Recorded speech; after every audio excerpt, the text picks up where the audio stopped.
Good morning, YouTube. We're getting ready to rock and roll in about 10 seconds, so hold tight. 1, 2.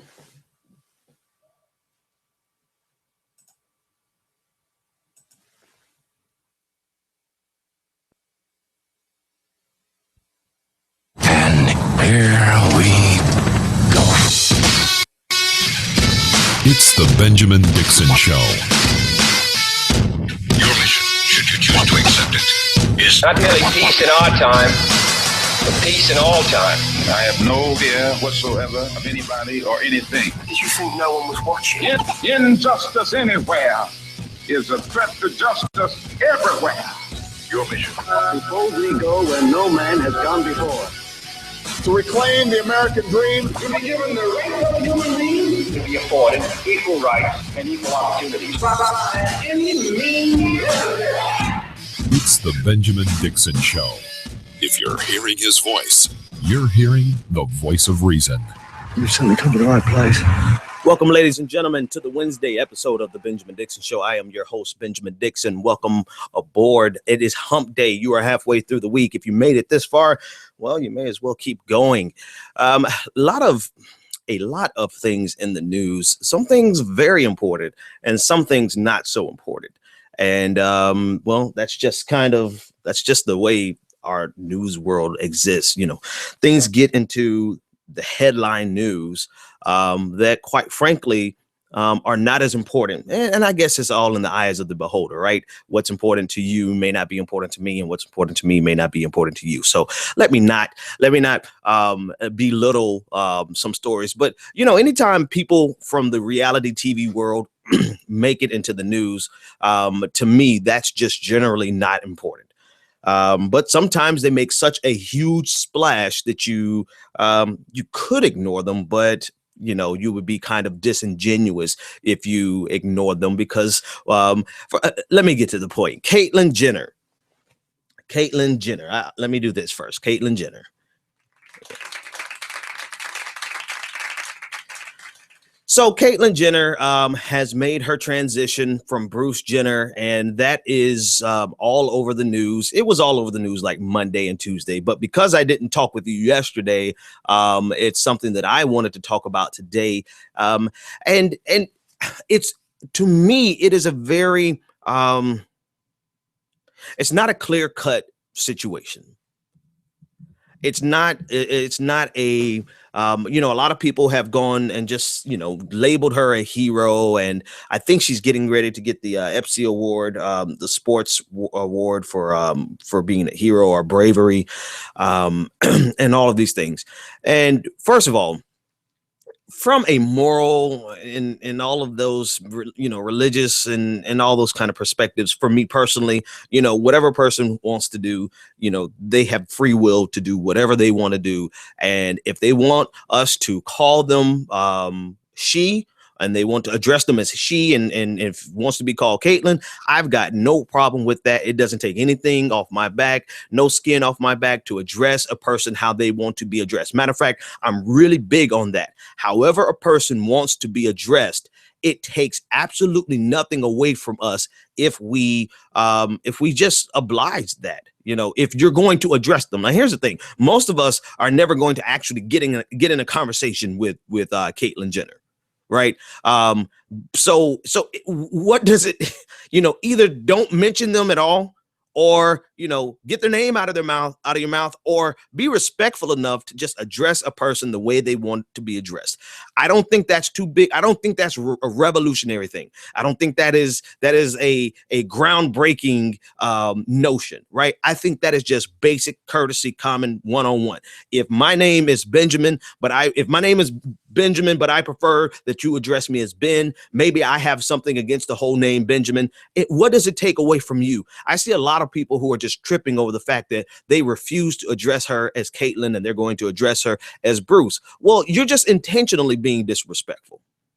because it takes absolutely nothing away from you. You are no less a man, no less a Christian, no less a heathen, no less a Muslim, no less anything, nothing. It takes absolutely nothing away from you to address this human being in the manner in which they want to be addressed. So I've got no problem addressing her, as she, and addressing her as with the name that she chose, Caitlin. Okay, now, her choice, her body, her life. I want to be as free to live my life as she is now free to live her life. Matter of fact, I think that was a subtitle of one of the articles, that Caitlin is free, finally free. Okay, great, good on her. She's done for her what is important to her. Here's where I have a problem. And I think it's more against, it has absolutely nothing to do with the transgender community. Matter of fact, before I even go into my problem with this, I would love to hear, and I asked for it on Twitter, maybe I need to ask for it on Facebook, maybe I'll find some. I would love to hear from a non-celebrity transgendered person. I want to hear from their own voice, from their own perspective. And I would love to hear from more than one. I would love to hear from, 5, 6, 10, 20, 25 transgendered people who are not celebrities, but have gone through this transition because they believed it so much. I really want to know, do they feel that Caitlyn Jenner is a hero? Do they feel that she is brave? Is it that clear cut? Is it, or is it more nuanced than that? Do they appreciate the attention and the focus that Jenner is bringing to the conversation, but they feel they have some type of antipathy towards the celebrity portion? Which is exactly what I have a problem with. I have a problem with the celebrity factor. And this is not just for Caitlyn Jenner. This is for across the board. I jump off the ship with celebrity, with particularly celebrities that have no talent and have done. Now, this is not Caitlyn's. Here you go. Caitlyn in her former life was a very talented Olympian athlete. And she did things that were magnanimous and accomplished things that most people in their life would never accomplish. So what I'm getting ready to say does not apply to her. It applies to her family, which in all intents and purposes, everything about this release, everything about this coming out was a Kardashian affair.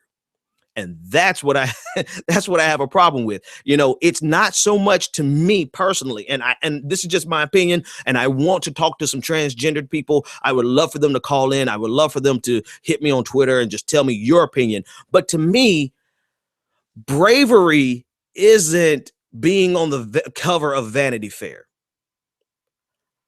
Bravery is that kid who has this belief so great and so deep that they were born the wrong gender, that at the age of whatever, 12, they decide to go through this while in the public school system.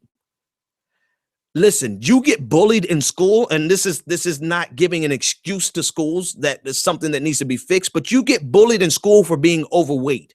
You get bullied in school for having the wrong kind of shoes. If you wear Jordans, well, this probably won't happen if you're wearing Jordans, but if you wear Jordans with an Adidas jacket, you will get bullied in school. So imagine a kid who really believes so deeply in their being that they are the wrong gender, going through this transition at that age in public school, in the public school system.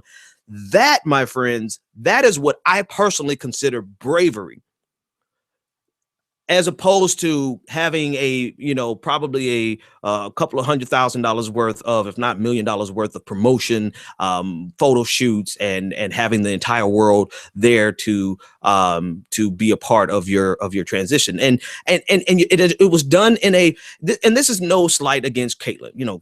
I think she's a part of a family that. What Barbara Walters said, and I wish I had that clip ready, but I don't. But she said, "You don't sing, you're not an athlete, you really don't have any talents. What are you famous for?"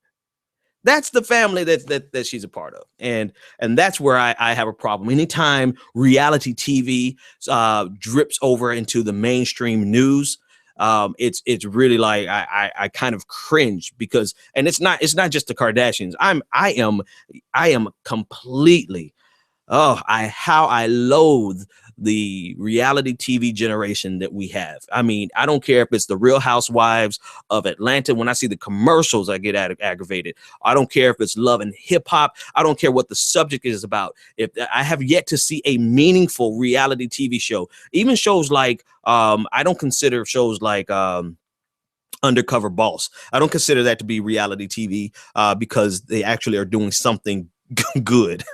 Reality TV to me is just, the only thing worse than reality TV to me is Fox News, period. So that lets you know where reality TV falls in. And so the Kardashians, that entire clan, I'm just like, what are they? Why are people obsessed? And why is it that some people can get famous off of a sex tape while other people are publicly shamed and humiliated, and their lives are completely destroyed because of a sex tape? You know, and the answer is public relations. I mean, Kris Jenner, the mother, she's like a public relations publicist guru. She knows what to do and how to make I don't want to even say a bad situation, because to me, I think that whole sex tape with Kim Kardashian was planned. You know, it was part of the strategy. So this is the entire framework that Caitlyn Jenner came out of. And that's what it just oozes of Kardashianism, and if I can make that word up. And that is my only real beef, is that I get sick and tired of seeing. Maybe it's just I'm just saying that kind of frustrates me a little bit. But to everyone else, it doesn't take any skin off your back to address her as Caitlyn, and then let's just move on, right? That's the entire point. Let's address a person how they want to be addressed, and then we can move on, and that's the end of the conversation, just like I'm about to move on right now. In other news, pastor in North Carolina was giving a baccalaureate speech, sermon. A baccalaureate is by definition a religious activity, and at this baccalaureate service, he took it upon himself to let the entire graduating class know that if they are LGBT, they are going to hell. Now, okay, there's only a little bit of nuance in this. The nuance in this is, one, it wasn't a school sanctioned event. The kids were not required to go. Okay. However, the majority of the kids did go. And I have that article around here somewhere. I want to pull up the pastor's name so I can give credit where credit is due. Most of the kids did go. And so the pastor gets on WBTV in North Carolina and begins to justify his actions and said, well, you know, I don't hate anybody. I don't this, I don't that. And I was in the church, and, you know, this is, you know, I love them so much that I decided to tell them the truth. Okay. A couple of things with that. One, as a professional, if I can use that word with regard to pastors, because I think there are some professional pastors who do a great service and some of them who don't do such a great service, but that's neither here nor there. But just out of my experience, my many years experience in the church, one of the things that you do is you do your job and you go home. And your job at the baccalaureate service generally is to instruct the students and give them a spiritual motivation so that they can move on. I've yet in my 35 years come across a baccalaureate service that is hellfire and brimstone. But this pastor saw an opportunity to and the fact that he guised it in the idea that he loves them so much and he really didn't believe that he hurt anyone. Well, that just wasn't true, right? It just wasn't true. There were many parents, not even kids. The parents were offended. Straight parents, pastor, not just gay and lesbian parents, but straight parents who were like, you know, you took this opportunity with a captive audience to condemn these seniors to hell. They're trying to get ready to start their next.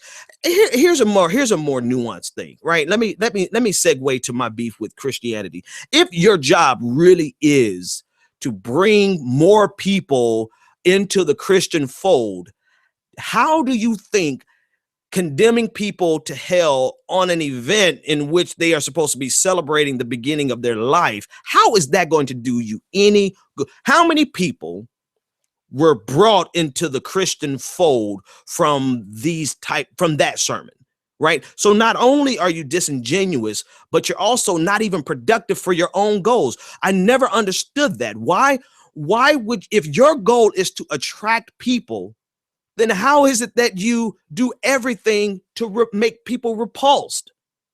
It makes no logical sense. But then I guess some of my listeners would just say that, religion doesn't make any logical sense. And whatever, that's not the argument. What I'm saying is, within the framework, within your own religious framework, how can you attract people when you're repulsive? How can you attract people when you come off as hateful and are deluded enough to think that your hatefulness is love? And I'm not just talking to that pastor, because, he was actually an interim pastor. So maybe he just has, maybe he was a rookie and doesn't know the ropes well enough to understand that when you have a captive audience, your job is to show them, your job is not to tell them that you love them and then offend and hurt them at a moment that they are not even there for that. There's this concept of, and I do this with my show all the time. The concept is meet people where they are, right? The first thing that you have to do is find some way to connect with the person. And I do this in every single show. I do my best to connect with people, and then I lead them where I want them to go. And I try to express my opinion and my perception. But, that's too nuanced for this guy. And it's just what bothered me the most about it is that he said that he was speaking biblical truth. And I was writing an article about it, and I didn't get a chance to get over into the fact that what he said was not biblically true, right? And I don't even know if I want to get into it. How much time is it time for break? It's almost time for a break. Maybe this is a good place for me to just let it go and just say that I think the guy was an idiot and has no idea what he's doing as a human being and no idea what he's doing even as a religious scholar, and does not know biblical truth. All he knows is fundamentalism and fear and hatred. And because if you wanted to use this occasion to tell everyone who's going to hell why they're going to hell, then why would you pick out one group that you disagree with? Why not pick out the people who do everything else? The gossipers, the liars, the cheaters, the backbiters, all those other things that are clearly in the Bible that says that God hates and thinks are abominations. That's just my spiel. I'm getting off of this one. I'm going to get off of this one because I don't want to talk about religion too long, because when I get into it, I go deep into it. I don't know. Maybe it's just because that's my, anyway, it's Wednesday. And I'm glad to be with you. When we come back, we're going to deal with this report from Missouri. I'll tell you about it after the break. This is the Benjamin Dixon Show. Buckle up, folks.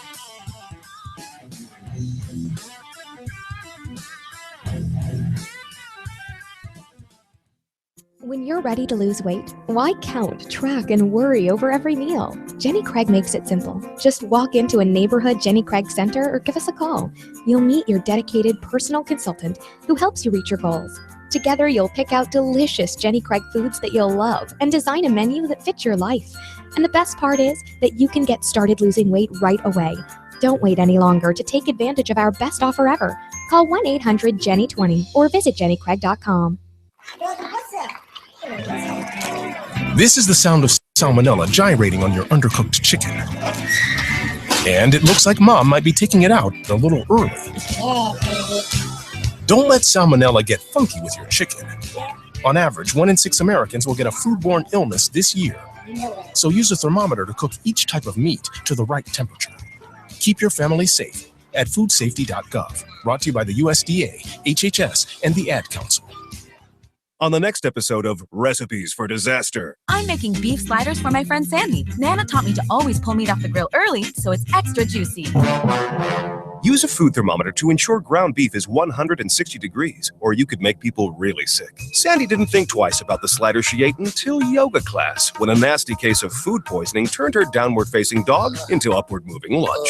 Watch Recipes for Disaster at foodsafety.gov and learn the steps Maria unwittingly leaves out. Brought to you by the USDA, HHS, and the Ad Council. When I grow up, I want to be a new pair of blue jeans. When I grow up, I want to be a kid's first computer. I want to be a bike that races around the country. I want to be a bench on a forest trail. When I grow up, I don't want to be a piece of garbage. And if you recycle me, I won't be. Give your garbage another life. Recycle. Learn how at iwanttoberecycled.org.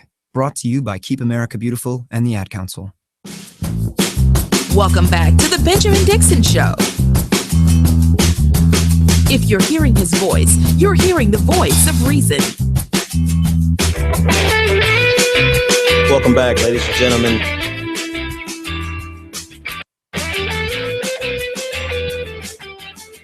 So Missouri Attorney General Chris Koster, I believe is how you pronounce his last name, released a report over the weekend, or was it the beginning of the week? But he released a report that showed data based on traffic violation stops. And the data reveals that African Americans in Missouri, black people in Missouri, are 75% more likely to get pulled over than white people. I'm going to pause for dramatic effect,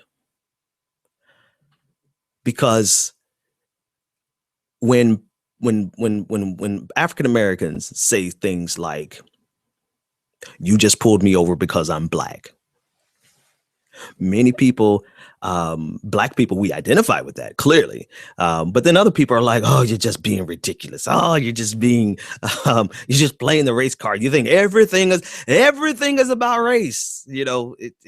That's the kind of response. We don't get that response just from conservatives and Republicans and Tea Partiers. We get that response from a lot of progressives, which ticks me the hell off. I'm like, because my whole thing about allies is that if you really want our support and you want our vote, then you damn well better listen to us when we have a complaint, and not even in the passive sense. You will listen to us, right? Or else you won't receive our votes. But I digress.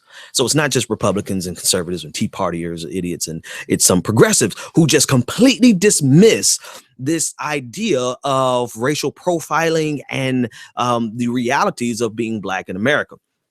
But now there's some hard data that suggests that, like we've been saying for a long time, a lot of times we just get pulled over because we're black.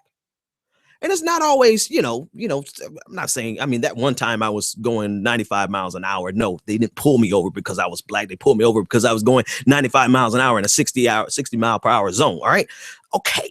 But 75% more likely, just because of your skin color, to get pulled over in Missouri. Now, Attorney General Chris Koster, I want to say Costner, but it's Koster.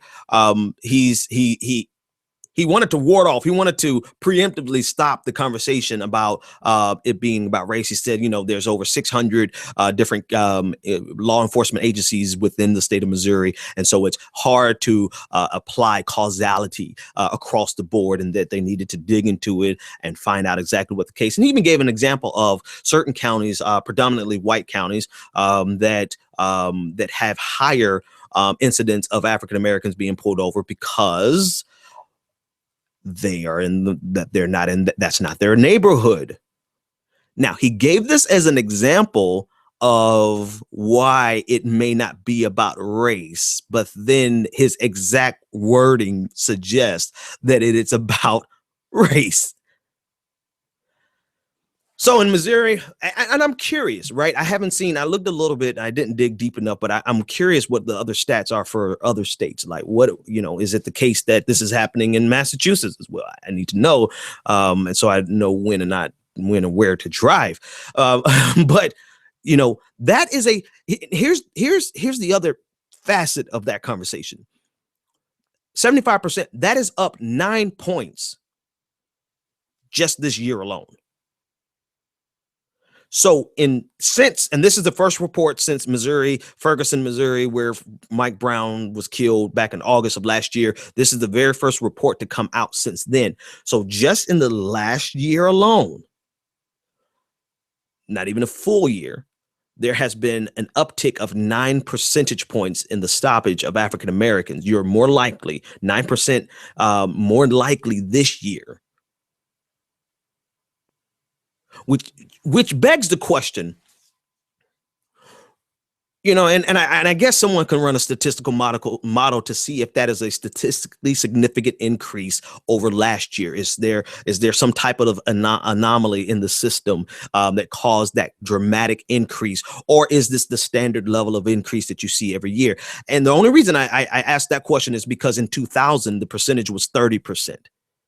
And so there has been a dramatic increase steadily over the last 15 years. But has this last year, I'm sorry, that's just the political science coming out of me, because I want to know, is that number statistically significant? But on the surface, just at a glance, looking at a 9% uptick over the last year, the first thing that came to my mind is there some type of retribution that's taken place in response to all of the protests that happened in Missouri over the last year? In other words, are the police cracking down more on Black drivers?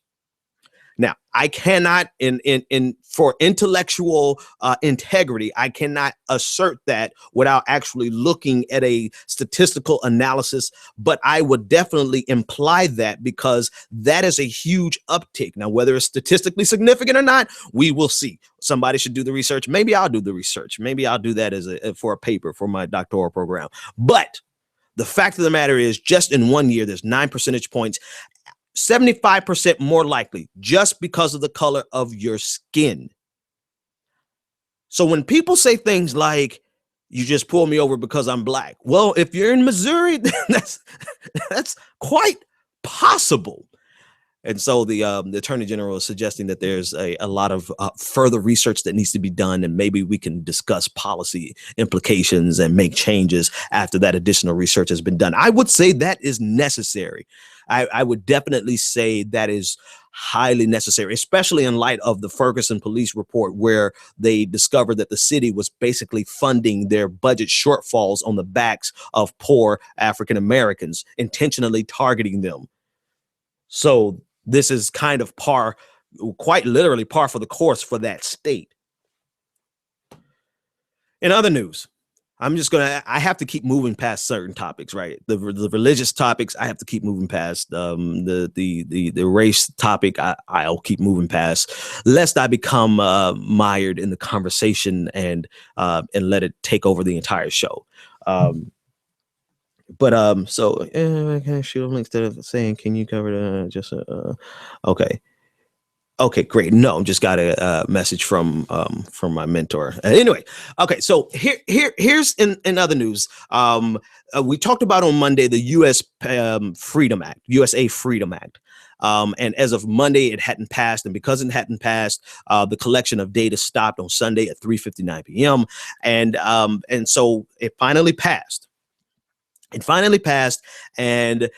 so some of what passed is a 6-month extension. Everything that we talked about on Monday, they can no longer have wholesale collection of data. They can no longer request these just without a court order. They're required to use a court order. And the one I like, the part I like most about it, is that these companies are now able to respond to the public and let the public know that the government has requested certain pieces of data. Now, phone companies, because we are using their devices, and internet companies, we're using their service, they still collect bulk data on all of us, on who we called, when we called, how long we called for, who we chatted with, who we emailed. All of that information is still stored, but now it's not wholesale bulk stored by the federal government. And this is directly in response. President Obama proposed this, which it's considered a somewhat of a victory for President Obama and congressional Democrats, because they presented this as a way of assuaging, I guess is the word, of, I don't want to say calming the public, but kind of easing the public with regard to Snowden's response, Snowden's release, Edward Snowden's information. Now, he made a speech from Russia, and I didn't catch all of it. I want to grab some of that audio and dissect and see what he says, because I still personally, Snowden is still not a hero to me. I think there are questions that we need to answer with regard to how much leverage we're going to give to the government to be able to, quote unquote, protect us, and to ensure that their overreach, ensure that they do not overreach. The government, I really don't talk about this much, because I think, in a lot of ways, I'm a little, I don't want to use the word hawkish, but on national defense and international security and terrorism and issues like that. I want to answer the questions. At least we need to address the questions. I don't think it's clear cut. I don't think the libertarian anarchist dream of completely removing the government from every aspect of our life and not giving them any access to anything that we have. I think that is a utopia that is not realistic for the world that we live in. I do believe that the government has to do things that the average American is not going to be comfortable with. The question that has not really been addressed in America today is, what are those things, and how far do we allow the government to go to protect us, and what hurdles do we want to always ensure the government must go through before it can do things? A court order is not asking too much. The fact that for years they were able to just get information from these companies without any court order is very problematic. That means that there was no oversight. An agency could just contact. Matter of fact, they didn't even have to contact, because they were collecting the data every single day, every minute of every day. And now, at least at a minimum, there's a court order that has to be in place, which means there is the most minimum level of oversight. This is not a fix. Right? The USA Freedom Act is not a fix to the problem. It is just the most basic level of oversight. And those are the type of questions that we have to ask in this post 9/11 world. Not even post 9/11, right? The world has always been dangerous.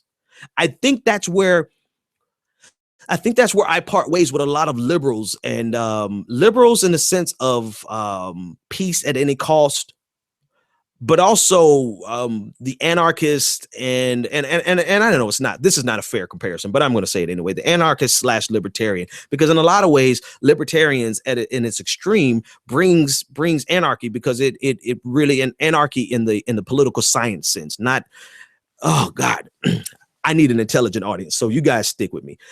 Anarchy in the sense of no government oversight. And that's the loosest definition that I can give you with regard to the international security and political science. So it's not anarchy in the sense of people running in the streets and mayhem. Anarchy, when I say anarchy, I'm not referring to mayhem. But this is where I depart from a lot of liberals and a lot of libertarians, is because the world we live in is a dangerous world, and we are living at the luxury of the biggest dog in the yard. We are protected by the biggest and probably the most vicious and the nastiest dog in the yard. The fact that I'm talking to you right now is by virtue of the fact that we stay in the yard with the biggest, ugliest, nastiest, most vicious, cutthroat dog in the yard. Now, we ask ourselves a question: what do? Are we going to put that dog down and leave ourselves at the mercy of every other dog on the block? I hope you got the analogy. And so I'm not one who says that America has been so evil in the past. Yes, America has done some horrible things. America has, no wonder they keep so many guns, because if karma ever came around and bite us in the ass, we better have a lot of guns, because of the things that we've done in the past. But But does that mean that we completely lay down? Does that mean that we completely rob the government of its ability to do the things that have benefited us in the past? Do the things that have, and I use the word protect very loosely because I absolutely know that there is a difference between wars for expansion of our capitalistic empire and wars that were just and we needed to fight. You know, for instance, World War II, we absolutely needed to fight World War II because anyway, you know why. We absolutely needed to fight World War II. We did not need to go into Iraq. We needed to go into Afghanistan to purge Al-Qaeda and the Taliban and to ultimately find Osama bin Laden, who was in Pakistan. But we did not need to go to Iraq. So clearly there's a difference between fights that we need to fight and those that we have no business fighting. And so when I say protect us, I'm not referring to a wholesale kind of conservative blanket that gives the American government the right to do whatever it wants under the guise of protecting us. When I say protecting us, I'm saying protecting us from the people out there who quite literally want to destroy our way of life. Not because they just hate us so much, but because they have economic, political, and social goals, and they see America as an impediment to it, right? There are people out there who want to destroy America. There are people out there who want to kill Americans. I just don't think that it is in the Bush sense where there's a terrorist behind every tree. there's not a terrorist behind every mall. You know, that type of constant ongoing fear, which gave them the ability to pass legislation like the Patriot Act in the first place, where they were collecting data on Americans. But now the question is, do we just completely dissolve is a word. Do we completely dissolve our ability to collect information that quite frankly could help stave off disaster? I don't have the answer to that. But who's asking the questions besides me? Where is that intersection? Where does that balance? Where does the scale fall? Because we cannot completely dissolve our spy apparatus, our national security agency. We can't do that. And anyone listening and anyone on social media who thinks that, oh, America's evil and we just need to bring it down. Yeah. How about going to live in North Korea? How about going to live somewhere, go in that regard, leave America. Because I'm absolutely not for bringing America down. I'm for fixing America. And I think that is the silent majority. I think most Americans are not like the extreme right who says America is perfect and don't say anything bad about America. Never say anything about the wars we're engaged in. You just better support those troops or shut up or you're not patriotic. Right? Most Americans are not like that. And then the rest of us are not like the far left, who many of them are saying America has done so many horrible things. Capitalism is so evil and so bad. Let's just bring it down and start over. No, I think the average American, if they had a chance to think about it rationally and logically, would say America has been screwed up. America has done some screwed up things, but it's the best that we have, and we need to fix it to make it better. And I think at the most, almost at a level that's inconsequential, I think the USA Freedom Act is a step in the right direction to fixing some of the problems of the Patriot Act. I don't think it goes far enough. I think I actually agree with Rand Paul in the sense that there are more things that need to be done. There are more protections that need to be put in place for the privacy of American citizens. There are more things that we need to. There are more hurdles that the government should go through before it gets access. It's called due process for a reason. There are reasons that the government has to go through, the hurdles that it must go through in order to collect information on its citizenry. All right. When I come back, we'll discuss some other topics. I don't know. A lot of things on my plate today. A lot of things to talk about. This is the Benjamin Dixon Show. Folks, buckle up. We've got a lot of stuff to cover and not much time. You're tuned in to the Benjamin Dixon Show. Join the conversation. 857-600-0518.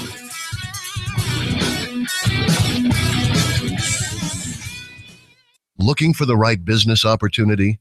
Need the right product, the right marketing plan, and the absolute best training in the world? Well, look no further. The Elite Team. Every leader in time excels. They believe the key ingredients in becoming successful in life and in business are just a keystroke away.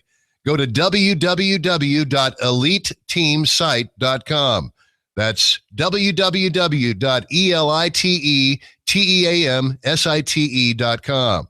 The Elite Team has a system in place that will move you closer to achieving your goals and dreams. Visit www.eliteteamsite.com or TonyFlemingEnterprises.com today. College is important, but it can also be expensive. College Planning Services is a group of educators, administrators, counselors, and other licensed professionals that work together to provide the necessary services, networks, and information to reach students that are serious about getting a college education.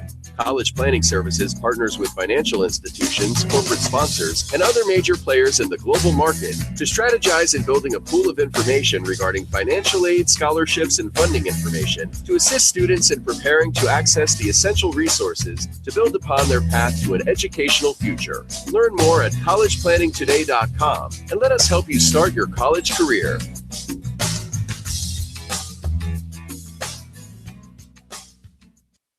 Do you want to take your business to the next level?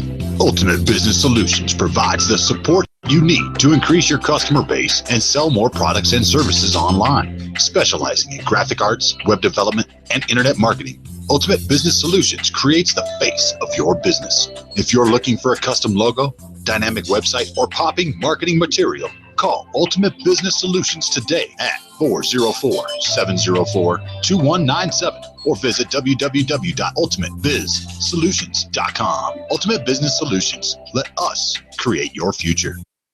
Do you have tax issues, owe back taxes, or need tax relief? Contact L&B Tax Service today. L&B offers you over 15 years of expertise and first-class tax service for individuals, professionals, and business owners. With nationwide service, you can easily find a location near you. Contact one of our tax professionals through our website, lbtaxservice.com.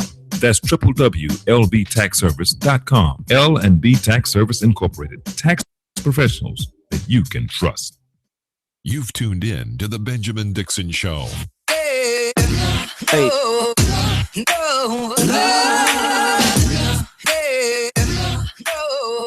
So, quite literally during the break, someone sent me an article. Santorum says that single moms are breeding more criminals. Rick Santorum. I guess that's just as good of any segue over into presidential politics. Rick Santorum. Here's my only problem with the article. The article was posted yesterday morning, and I'm just getting it here. But it's quoting him from February 1994, and I'm wondering is this something that people are just finding out about, or are they regurgitating the news? You know, I can't tell quite. I mean, he ran last time, and this never came out. This definitely was not in the news during the last election cycle. And I'm wondering if they just found it was during his first U.S. Senate campaign, warned voters that of a growing menace that was breeding more criminals, talking about single mothers. And he used that as his basis for opposing welfare and trying to kick mothers in the butt. Most people agree. Let me read this little portion of it. Most people agree. This is a quote from Santorum.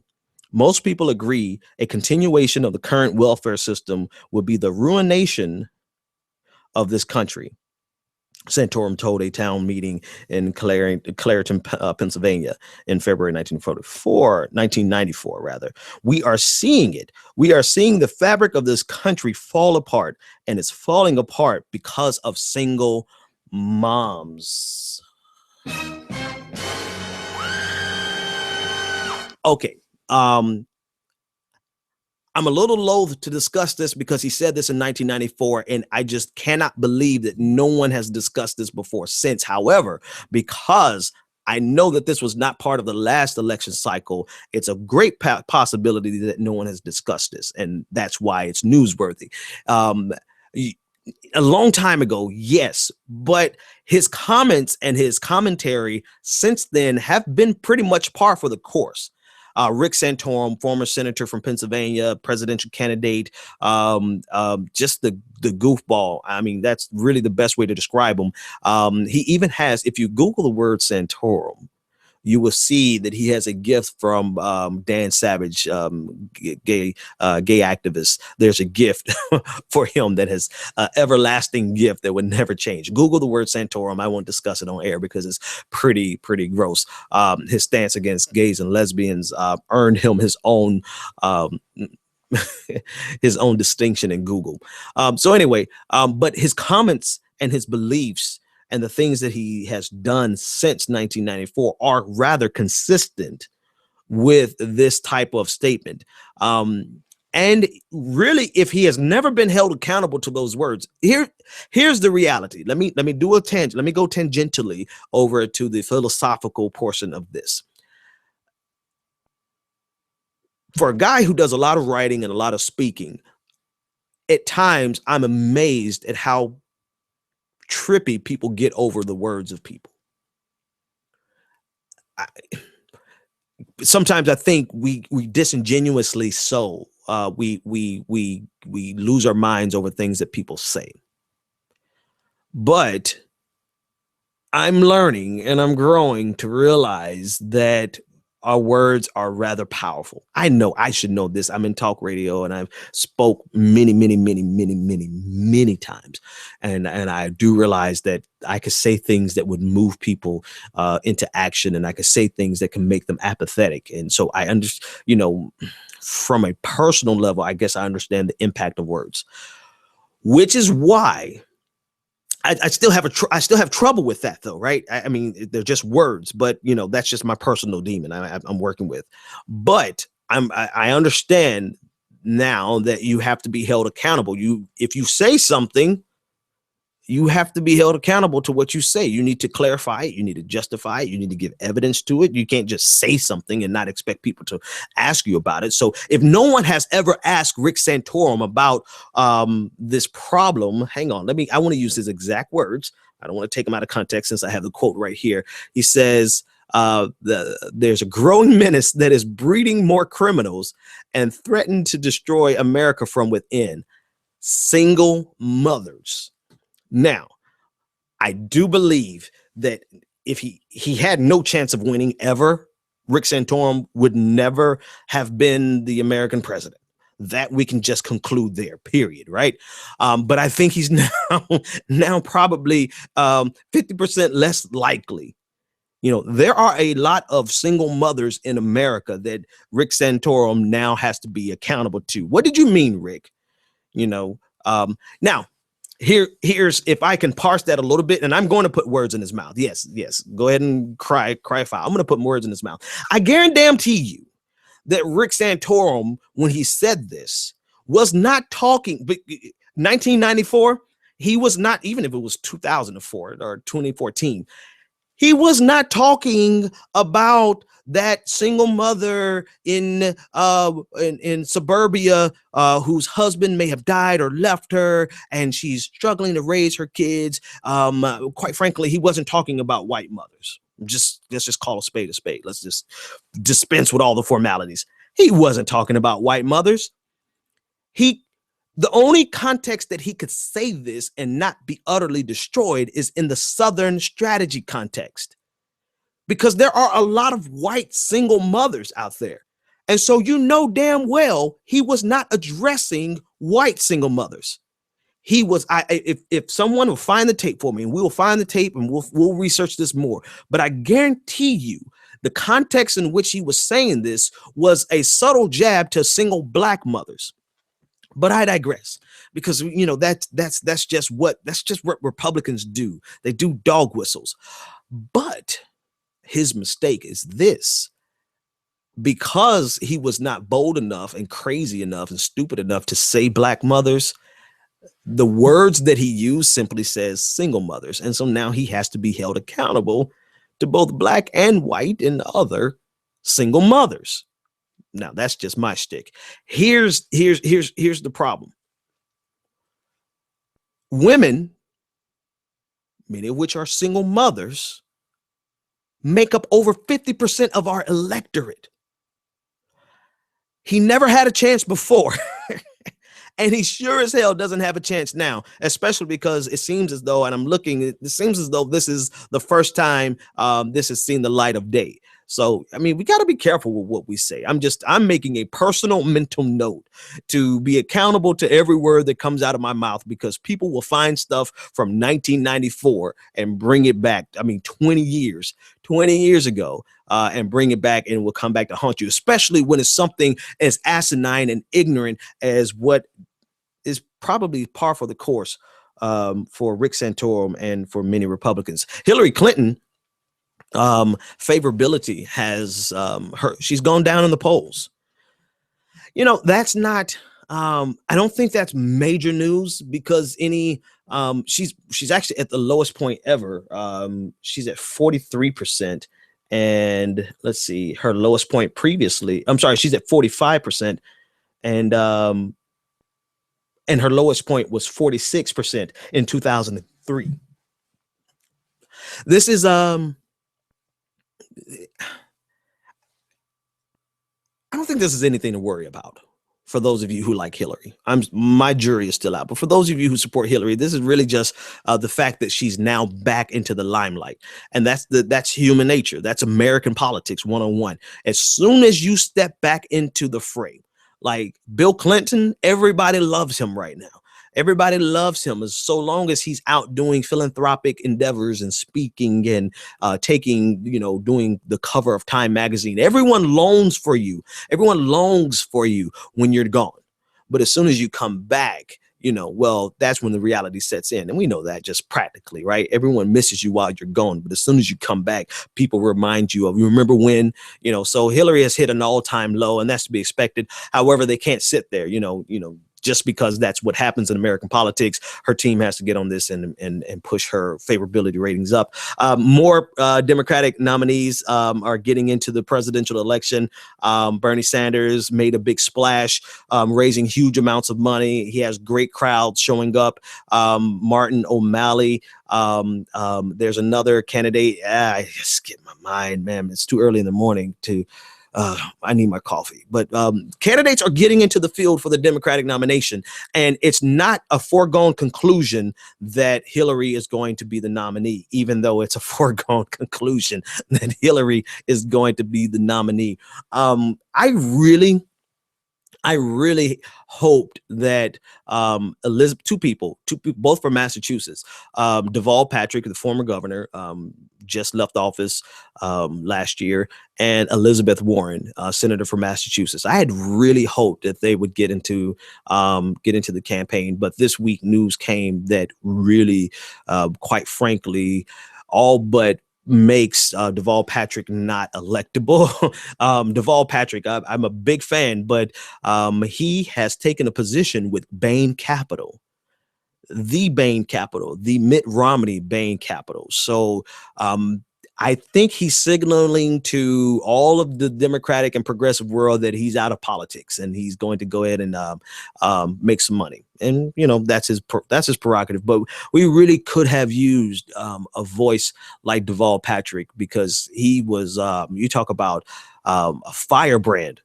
That dude, I have a clip. If you go back to a show at the very, very beginning where where the title of the show was "Damn Proud to Be a Liberal," listen to that and listen to the clip, and you'll see how magnanimous he was. But hey, I'm quite sure he's going to make more money in a year than he could have made in all 8 years of being president. 4 plus 4, obviously, being a president. So hey, to each his own. Elizabeth Warren, the Run campaign.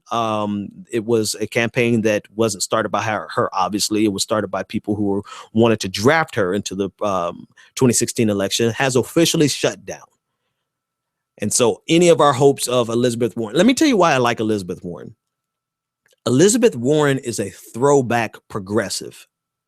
She is the type of progressive. She is a Franklin Roosevelt progressive. She is an old school progressive.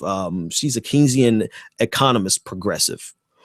She's Bernie Sanders-esque, and because we live in a world where you really can't tell the difference between Hillary Clinton and Jeb Bush on economic issues. You can clearly tell the difference on social issues, right? But on economic issues, well, let me rewind back. You definitely can't tell the difference between George W. Bush and Bill Clinton on many economic policies. Now, granted, George Bush destroyed the economy, so notwithstanding that glaring distinction, it's hard to tell the difference between the modern Democrats and the modern Republicans. So it is absolutely so much so that they consider Bernie Sanders to be an extremist, and they consider Elizabeth Warren to be an extremist, when in reality they are hearkening back to what Democrats and progressives used to be. They used to be the Great Society Democrats of LBJ. They were the New Deal Democrats of Franklin Roosevelt. They were the ones who brought Social Security and Medicare and Medicaid. They were the ones that built the safety nets. They were the ones that helped build the middle class. And now all of a sudden, this standard that has been in American history, throughout American history, is now seen as extremist. Well, that's because Democrats today are not as progressive as they used to be, quite frankly. They have moved over to the right. And so it was a refreshing idea to see the potential of an Elizabeth Warren running for president, because we knew for certain she was going to push the entire conversation to the left. And I was listening to an article on this service called Humano, that asserts this. This is our hope for progressives, and I don't really care. I'm going to be honest with you. I don't care who is the nominee at the end of the day, so long as they represent progressive values. If they don't represent progressive values, that is, and that's across the board, right? For all of the different intersections and all of the different factions of progressivism, whoever's nominated needs to be the champion of all of it. All right. So that being said, but to have a candidate, and I was listening to the article on Humano, and it was saying that even though Elizabeth Warren isn't running, she's already won. Because if you listen to Hillary Clinton, you hear a lot of Elizabeth Warren in Hillary Clinton. And, I guess, we live in this political world where you really don't get what you want. You get what the collective body demands, right? The collective politic demands. And I guess if the best we can do, this is horrible. I probably shouldn't say this, but I've already started it. I think it's best that if the best we can do is a Hillary Clinton that has been shaped by Elizabeth Warren, well, then, it's definitely infinitely better than a Bobby Jindal who is gearing up, Bobby Jindal of Louisiana, Governor of Louisiana, who's gearing up for a major announcement. I will gladly take a Hillary Clinton. I think anyone sane will gladly take a Martin O'Malley, Bernie Sanders, and Elizabeth Warren over a Bobby Jindal and all the rest of the clown car sideshow. And God knows we cannot afford a third Bush, but he's the heir apparent on the Republican side. Folks, this has been a lot of news and a lot of politics. I didn't get a chance to pontificate much today, but it is what it is. We're going to be back on Friday. Hey, Friday is my birthday. And I want you to call in 857-600-0518. And I want you to be a part of the show. I'm not going to do the whole show about me. I'm going to do, probably the majority of the show is going to be about my birthday, but that's neither here nor there. We'll play some music. We'll have a good time. We'll celebrate. And if anything major happens in the news, I'll, of course I'll cover it because that's just what I do. This is the Benjamin Dixon Show, folks. I'm going to get out of here. I got work to do, and so do you. Have a great day. And until that moment comes, when we, the Americans, are able to accept the fact that on that continent we are trying to forge a new identity for which we need each other, that I am not a ward of America. I am one of the people who built the country. Until this moment. And we are brothers. It's not a question of Jews or Christians or Muslims. We're all in the same boat. Which we need each other. Love is a condition so powerful. It may be that which holds the stars in the firmament. Until this moment. Love. Until this moment. Love. Until this moment. I come to you today to say that we can build a newer and better nation. I say we can do so, that we must do so, and that we will do so. You've tuned in to The Benjamin Dixon Show. Visit us online at www.thebenjamindixonshow.com.